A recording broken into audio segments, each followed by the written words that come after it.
Stay with me tonight, far from the fading light. We can leave it all behind, just breathe and feel alive.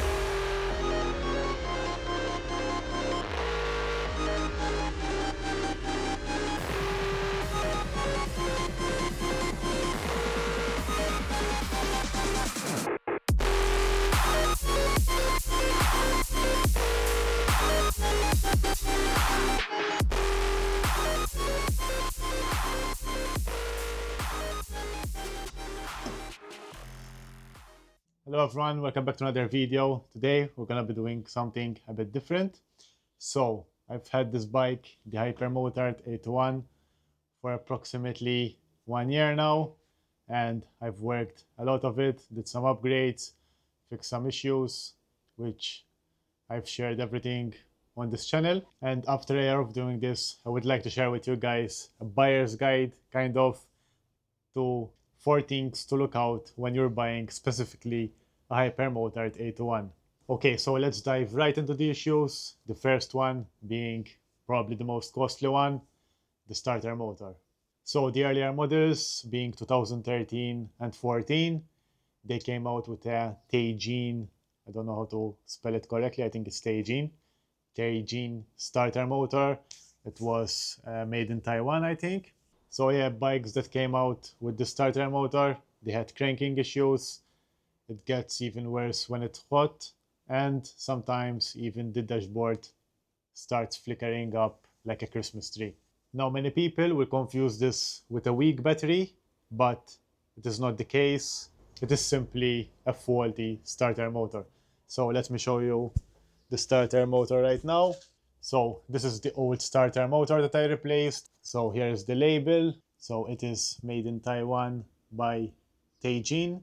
And you can instantly recognize the faulty motor by looking at the cap here. So this one has a flat cap with no designs on it. And let me show you the one that is installed on the bike, which is the correct revised version. So this is the updated starter motor. So as you can see, it has the cap with different design. So let's compare them next to each other so you will know what I'm talking about when you view the bike. So this is how it will look like. So just make sure when you're looking for a bike to make sure it has the new starter motor and not this old one, which gives a lot of problems. So make sure it's not a Teijin model. Yeah, and also take note of the part number, which was later revised. So apart from having a different design, I would suggest asking the previous owner if he has any service history or if he or she has replaced the starter motor themselves. The obvious sign being the different front cap, but always make sure that when you're starting the bike, when you're checking it, it starts near instantly and it doesn't keep on cranking and cranking.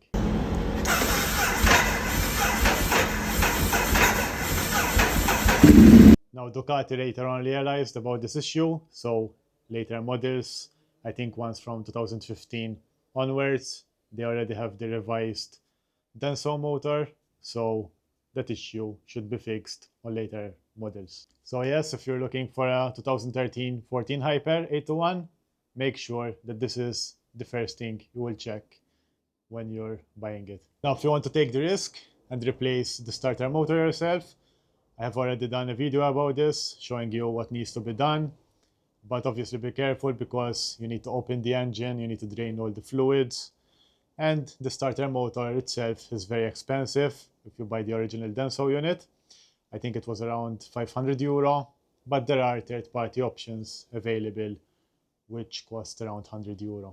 So if you're up to the job, you just need 4 hours of your time and you can easily fix the starter motor yourself. So moving on to the next issue, which is potentially the biggest one on this bike. Again, on earlier models, you may find these coils on the bike. So they are Bearu, and take note of the model number on these, because the way that these coils fail is they may send a voltage spike to your ECU and dashboard, and obviously it might fry them. So this is a very, very expensive repair because you will have to get a new ECU and also a dashboard, and you also have to program new keys for them. So this may run up into the thousands to repair. So yeah, apart from checking the starter, make sure that these coils might have been replaced. Now again, Ducati realized about this issue and they issued a recall for this one, unlike the starter motor. So some bikes may have been fixed by Ducati themselves. You can obviously check on their website, just enter your VIN number. That should tell you if you have a recall available for your bike. Um, yeah, I think this is more important to check than the starter motor because obviously that one can leave you stranded, but this one will just fry your ECU and dashboard and leave you with thousands repairs. So how can you fix this? Either simply go to Ducati and do the recall. They will install some filters on the dashboard or on the ECU. So that is to protect from the voltage spikes. Or else the easier fix, which the one that I prefer, is just changing out your coils. You can use Aprilia L-door coils. I think they are very commonly available, especially second-hand and used on eBay. And there are also another brand, I think it's Chinese, the ones that I have bought. It's called Donen. So those are the two biggest problems on the Hypermotard 801. They can easily be fixed, both of them, but obviously you have to incur some of the costs yourself if the seller isn't doing them himself. Now, if you're checking the bike and these problems, like the old starter motor and these coils around the bike, you can obviously negotiate a price on this so you can handle the repairs yourself. Now, the next thing that I think it's very worth mentioning is to upgrade the battery on these bikes to a lithium ion. I think it makes a whole world of difference on these bikes, and I think it's one of the best upgrades I have done to it. It makes the bike start so much better, especially also with the new starter, but also with the new battery, the bike just cranks instantly. So let me show you the battery and also how easy it is to replace it, just in case you need to do it yourself. So all we need to do on this bike is to open the seat and remove it. So you will need to remove the ECU strap, rubber strap, which is this one. Lift up the ECU and the battery sits right beneath the ECU. So yeah, it's very easy to replace, and I think it's one of the biggest upgrades you can do on this bike. Now lithium batteries, they're much lighter, they're smaller, and they also pack much more cold cranking amps. So in my case, I went for a full butt, and the model is FLT 12B slash 14B. So yeah, now that lithium batteries are also much cheaper than they were before, I think this one costed around €100. So I think it's a very worth investment to do in your bike. So next issue is fueling. Now this bike came with an SC Project exhaust, and that has caused a bit of issues with the fueling on the bike. It didn't come remapped. So the bike is not that smooth in the mid-range, especially around 4,000 to 7,000 RPM. Now, there are solutions for this. You can buy Rapid Bike Easy, there's Power Commander, there's also a booster plug, which manipulates the temperature. So yes, there are fixes for this, but obviously you have to spend more money depending on what tuning you're gonna get. Rapid Bike Easy, which is I think the cheapest one out of these, costs around €150, and that manipulates the O2 sensors, and that should fix around 90% of the issues that you're gonna have. Now don't forget this issue is in mid-range RPM, so it's when you have partial throttle. The bike works perfectly fine when you're wide open, so this is clearly a closed loop issue, and it's regarding the O2 sensors. So somehow we need to manipulate that data to make the bike work better. Again, this is not a critical issue, but if the bike has an aftermarket exhaust, you can also ask the seller to check if he has done some mapping to the bike, and obviously you can ride the bike yourself for a test ride and see if you have these issues. Now I would rate them in order: first the coils, then the starter motor, than the fueling issue. You can live with the fueling issue, but the coils, I think it's very recommended to replace them because obviously it's a very costly repair. Lastly, something I want to mention um, is the forks. So this one came with the standard forks. It's not the SP version, and they're very, very soft, especially if you're doing track riding.